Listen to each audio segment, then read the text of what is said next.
The test result on his screen was not supposed to exist. Wenliang stared at the monitor in the ophthalmology department of Wuhan Central Hospital.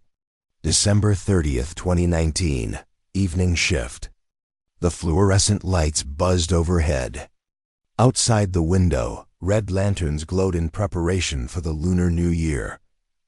Everything looked ordinary, except the words on his screen: coronavirus, SARS-like pneumonia. 7 patients. Intensive care. He leaned closer. For the past week, whispers had circulated through the emergency department. Strange pneumonia cases. Patients who could not breathe.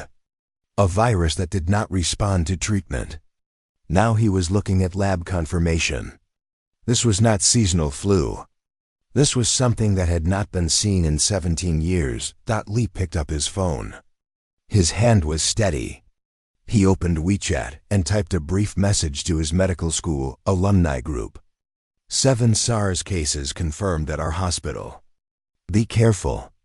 Protect your families. He pressed send, put the phone in his coat pocket, and left the building. Cold air hit his face. He walked home through quiet streets, ate dinner with his wife and 5-year-old son, and went to bed. He did not know that message would cost him everything. By morning, the message had leaked. Screenshots spread across Chinese social media. SARS is back. New outbreak in Wuhan. Panic rippled through the city. In government offices, officials took notice. There had been no official announcement. No authorized statement. Just a doctor, speaking out of turn. Wenliang returned to work on New Year's Eve. He walked through hospital corridors in his white coat, stethoscope around his neck, a pen in his left breast pocket. He examined patients in his usual manner. Calm, professional, distant, but his phone vibrated constantly. Friends and former classmates called with questions. Is this real? How serious? What should we do? He answered carefully. I am not certain. But please be cautious. Inside, something gnawed at him. The test results could not be wrong. 7 patients with coronavirus. 7 cases unreported to the public. Yet the city moved forward as if nothing had changed. Shops decorated. Families prepared celebrations. No one knew what was coming. On January 1, 2020, the hospital administration summoned him. Li climbed the stairs to the director's office. The door stood open.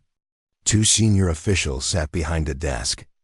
Their expressions were cold. They did not offer him a seat. Where did you get this information? Why did you share it? Do you understand the consequences of causing public panic? Li tried to explain. He had only wanted to warn colleagues. He had not intended for the message to spread. He apologized. He bowed his head. The officials said nothing. They dismissed him with a warning. He left and returned to his examination room. His hands shook. 2 days later, someone knocked on his apartment door. Li opened it. 2 officers from the Wuhan Public Security Bureau stood in the hallway. You need to come with us. They took him to the police station. A small interrogation room. A table, 2 chairs. A flag on the wall. His phone was placed on the table. It sat there like evidence of a crime.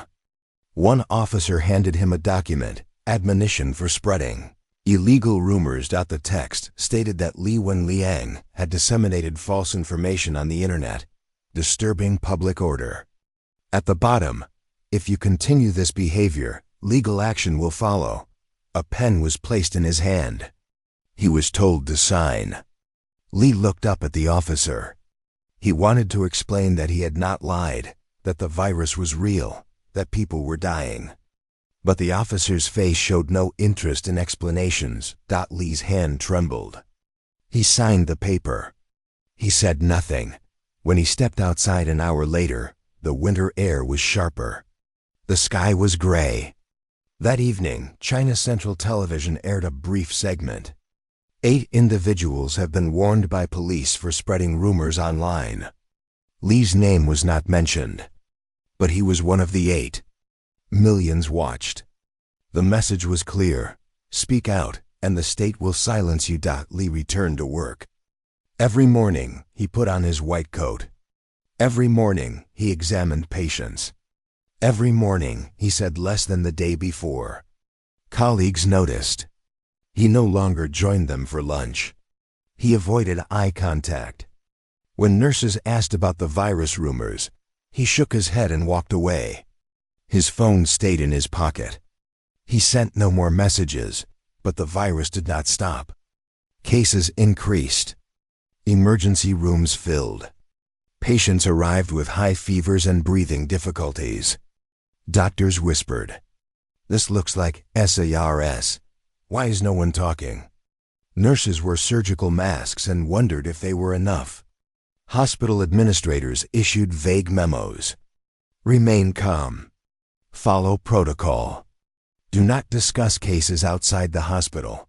On January 10th, Li examined an elderly woman. Mild irritation in her left eye. He checked her vision, prescribed eye drops, wrote a prescription. She thanked him and left. That evening, Li felt a slight cough. Probably fatigue. He had been working long hours. He went home, ate dinner, tried to sleep. 3 days later, his fever spiked. The cough worsened. Breathing became difficult. He returned to the hospital as a patient. A chest X-ray showed bilateral pneumonia. A test was ordered. Result: positive. Novel coronavirus. Li contracted the disease he tried to warn others about. He was admitted to the ICU on January 12th. Sterile white room. Machines beeping. Nurses in protective gear moved silently, adjusting tubes, checking monitors.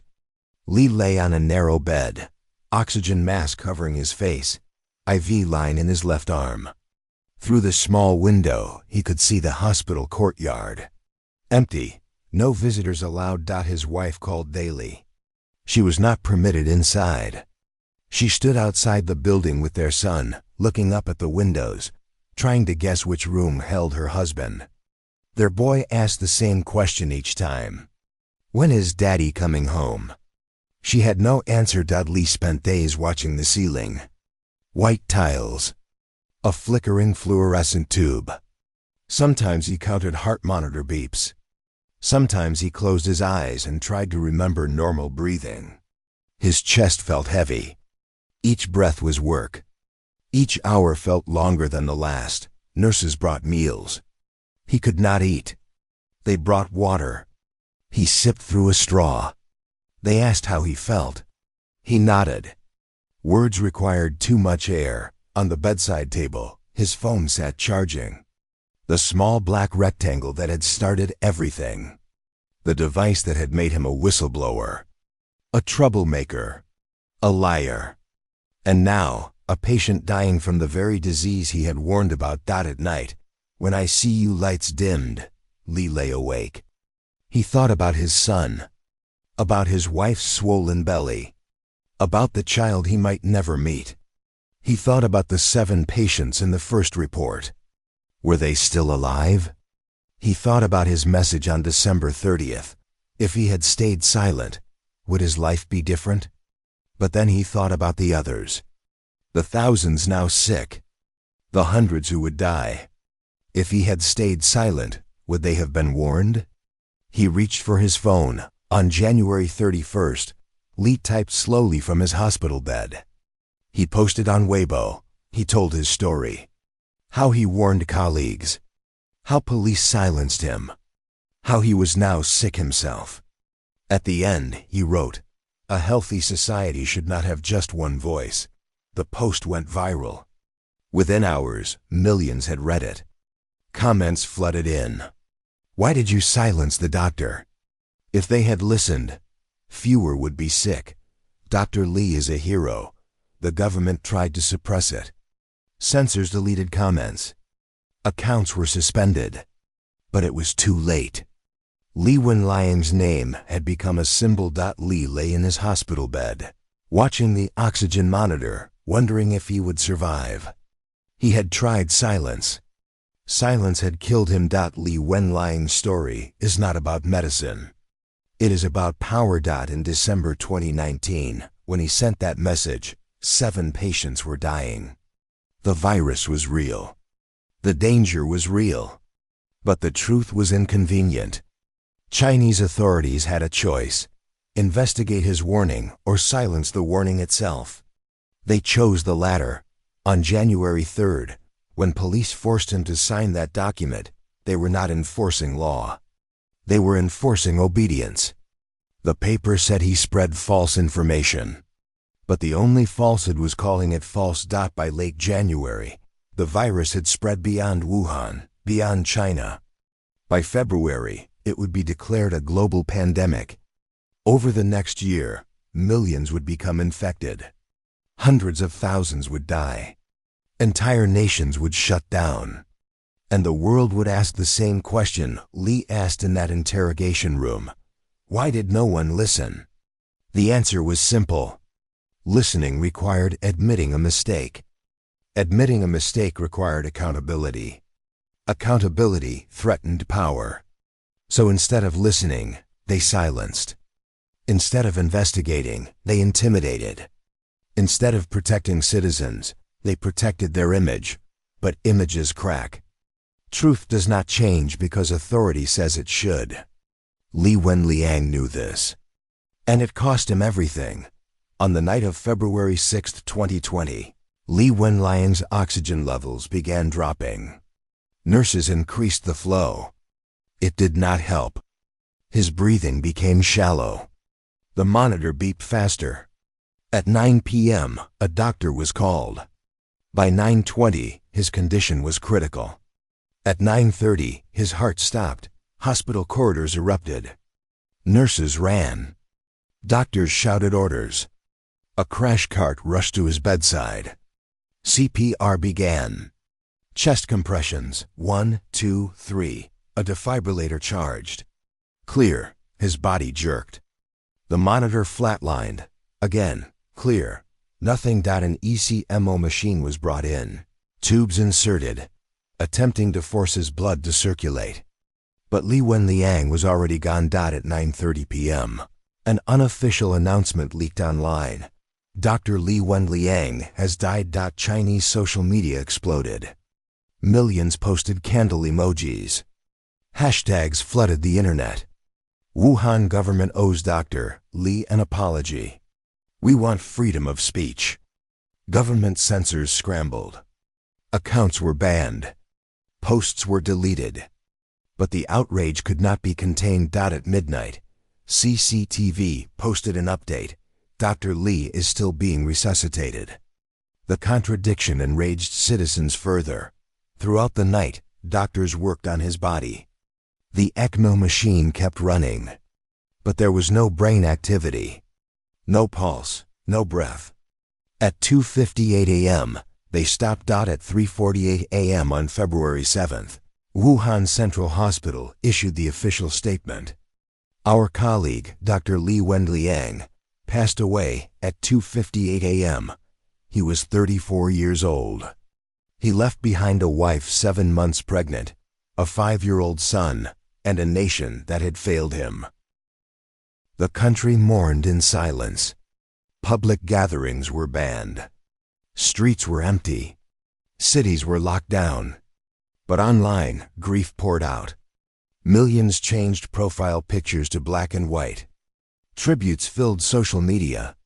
Poems were written. Artists drew his face.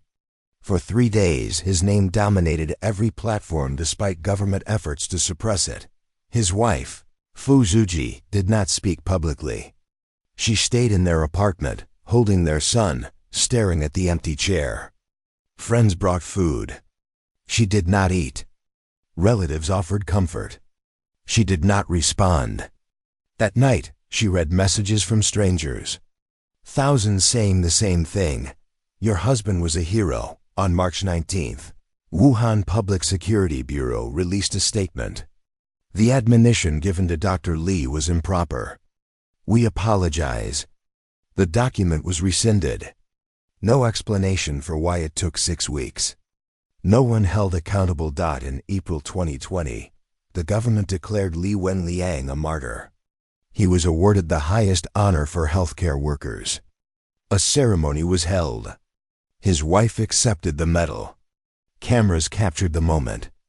She stood on stage, belly swollen, holding the framed certificate. She did not smile. She did not speak. Tears streamed down her face. She did not want a medal.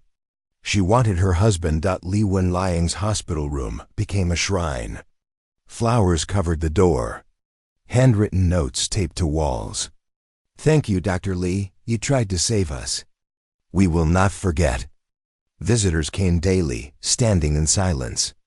His colleagues walked past and looked away. Some cried. The room stayed locked for months. When finally opened, staff found over 10,000 notes. They filled 17 boxes. His phone, the one police placed on the interrogation table, the one he used to send that first warning, the one he used to post his final message, was never recovered. But the words he typed remained, circulating across the internet, translated into dozens of languages, shared by millions. A healthy society should not have just one voice. The state tried to silence that voice. They could not. Some truths are louder than any power that tries to bury them.